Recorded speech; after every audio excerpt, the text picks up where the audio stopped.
What's up, Taiwan? I'm Reece Ayers with news from here in Taiwan and around the world. With just 1 week before Election Day, Taiwan's 3 presidential candidates are racing around the country in a last bid to drum up support. Ho Yo-i of the opposition Kuomintang was in New Taipei to announce a subsidies program for young, lower-income workers. The ruling Democratic Progressive Party's Lai Ching-te visited a non-profit kindergarten in the south to reaffirm his plans for better childcare subsidies. And Ko Wen-je of the Third Force Taiwan People's Party continued his motorcade campaign, saying that Taiwan needs to strike a balance between relations with China and the US. In Taiwan, as in all democracies, only the country's nationals can vote in an election. But as Taiwan grows in prominence on the international stage and more foreigners opt to study, work and travel in Taiwan, I went out onto the streets of Taipei to discover the foreign perspective on Taiwan's elections. Taiwan's elections are coming up in January. Do you have any experience or impressions about the election campaign or season?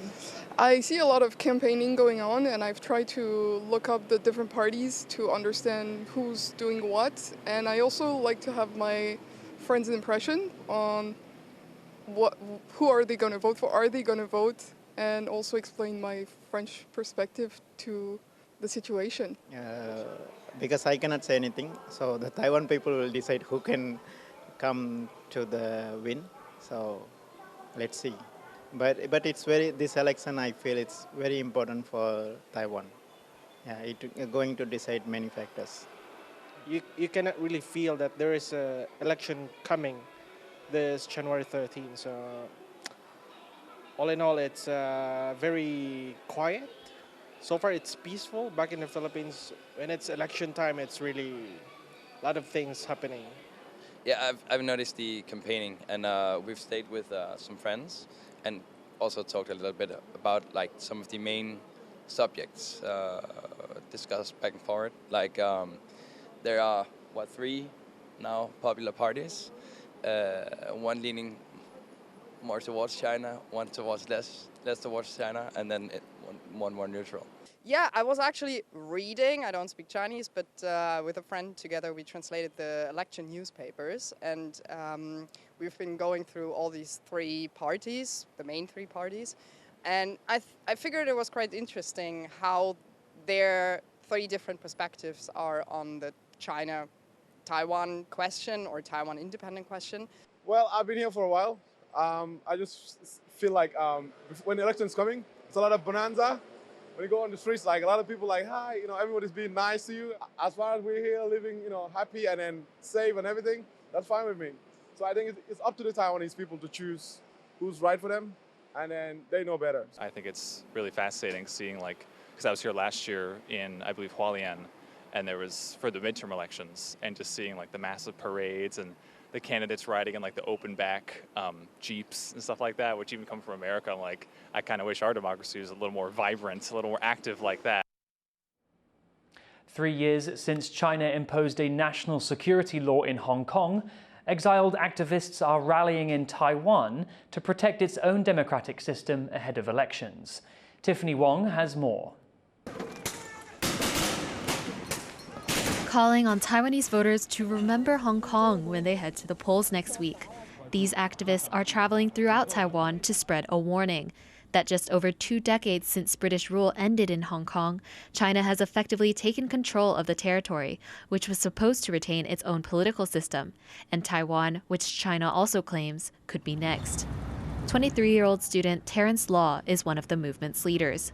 He fled to Taipei from Hong Kong just over a year ago after being targeted by police for his involvement in student organizations. I think nowadays Taiwan's, China's are giving so many promises to Taiwan. If we go, if we were united, that we unify, that the China government will give Taiwan a democracy system. But, just look at Hong Kong, China's lying. Like Law, many pro-democracy activists fled Hong Kong after China imposed a national security law in 2020, eroding civil liberties and effectively criminalizing dissent. A number of them turned to Taiwan, where incumbent President Tsai Ing-wen said they would be offered assistance. Instead, Hong Kongers in exile said they found themselves feeling unwelcomed by Taiwan's government and its people. Residency and work permits were difficult to come by. I think there was a real concern from the Taiwanese government, I think particularly for the DPP, about national security concerns.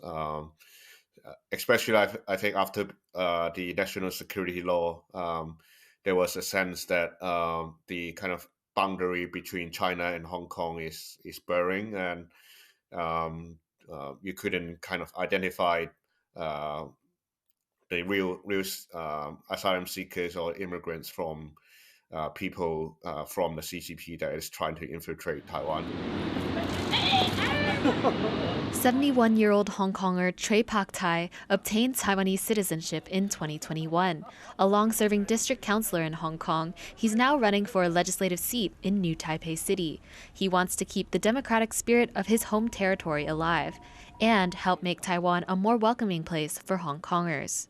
都是很诚心爱护这个台湾，他们可以为台湾拼命，只是因为台湾还不太了解他们这个心态状况，都没有太多的接受，这个就也是一个好事的事情。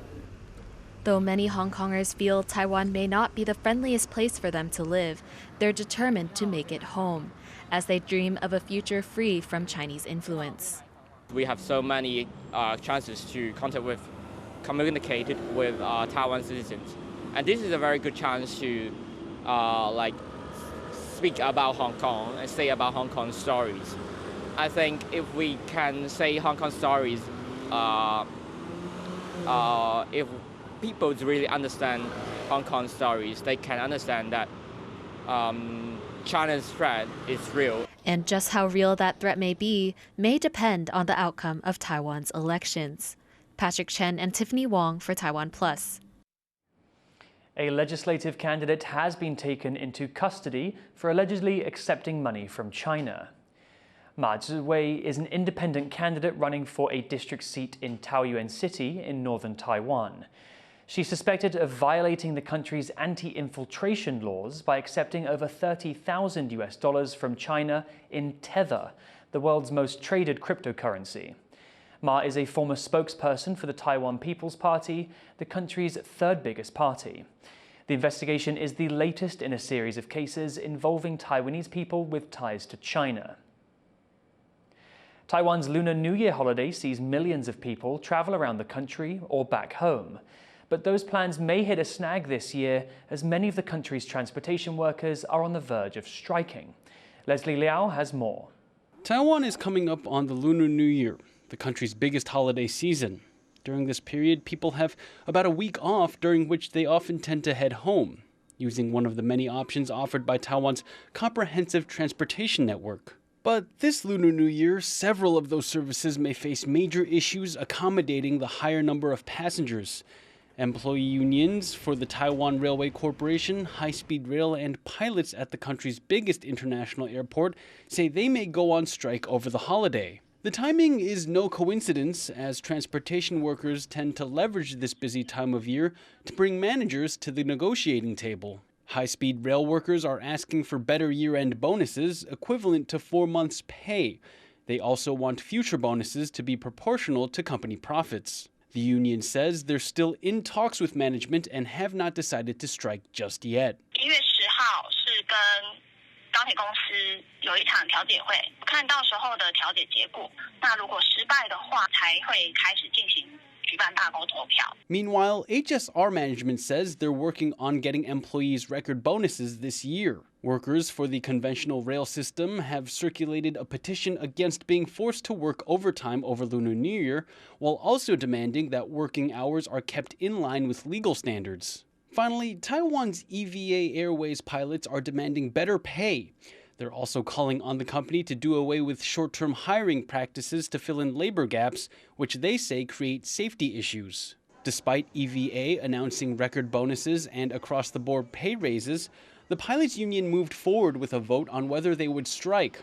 The results of the vote were supposed to be unveiled earlier this week, but have been pushed back until January 22nd to allow for more union members to vote. 非常容会员这个部分，当然，因为如果今天主管机关的态度是倾向于要求全体会员都要投票，包括这个华航、包括星宇等等其他的公司的会员，也需要去配合进行这样的一个投票。People depend on Taiwan's transportation services to get to where they need to go over the Lunar New Year holiday. But the holiday may be just as vital as a tool for transportation workers to get the pay and work conditions they say they deserve. Chris Ma and Leslie Liao for TaiwanPlus.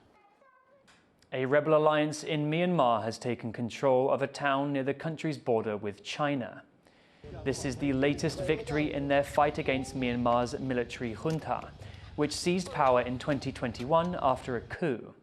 Fighting escalated in the northern city of Laokai, wounding 5 people across the border in China earlier this week.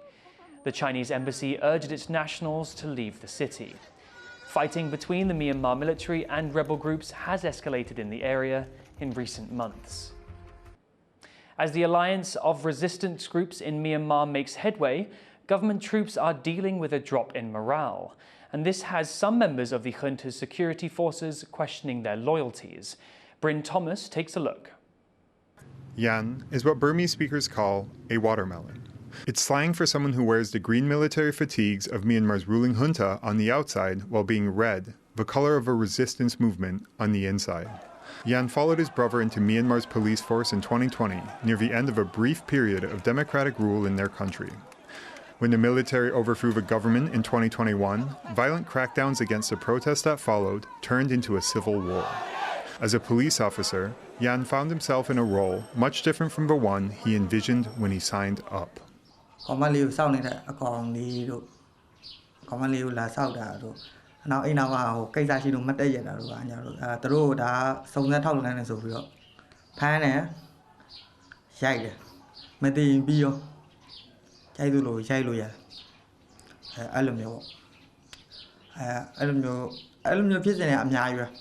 The abuse of power led Yan to question his loyalties. Before fleeing in 2023, Yan says he spied on Myanmar's military government for 2 years, after he and his brother Ye were among officers mobilized to put down the uprising.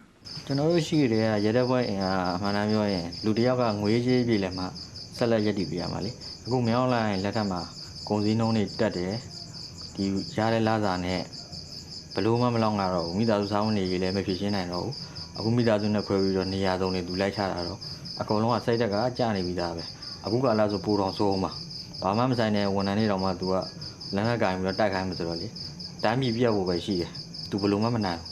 living in an undisclosed location outside Myanmar, near the country's border, Yan says the junta is struggling with poor morale in the wake of a recent uptick in fighting.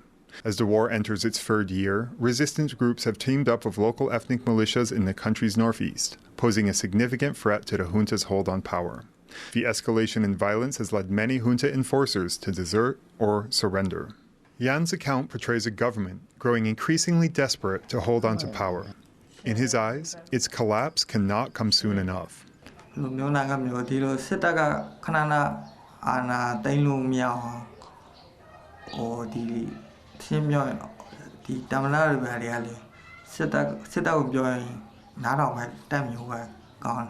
While he waits for that day to come, Yan and his brother continue to live in exile, where they run a small business. They use leaves to make imprints on eco-friendly clothes and send some of the proceeds back to Myanmar's resistance groups, all in the hopes of returning home a little sooner. Klein Wong and Bryn Thomas for TaiwanPlus. Thank you for watching What's Up Taiwan. You can visit the TaiwanPlus website or follow our social media for more stories from Taiwan and around the world. Finally, check out this special breakfast made up of leftover Christmas trees for Berlin zoo animals. I'm Reece. Take care and see you next time.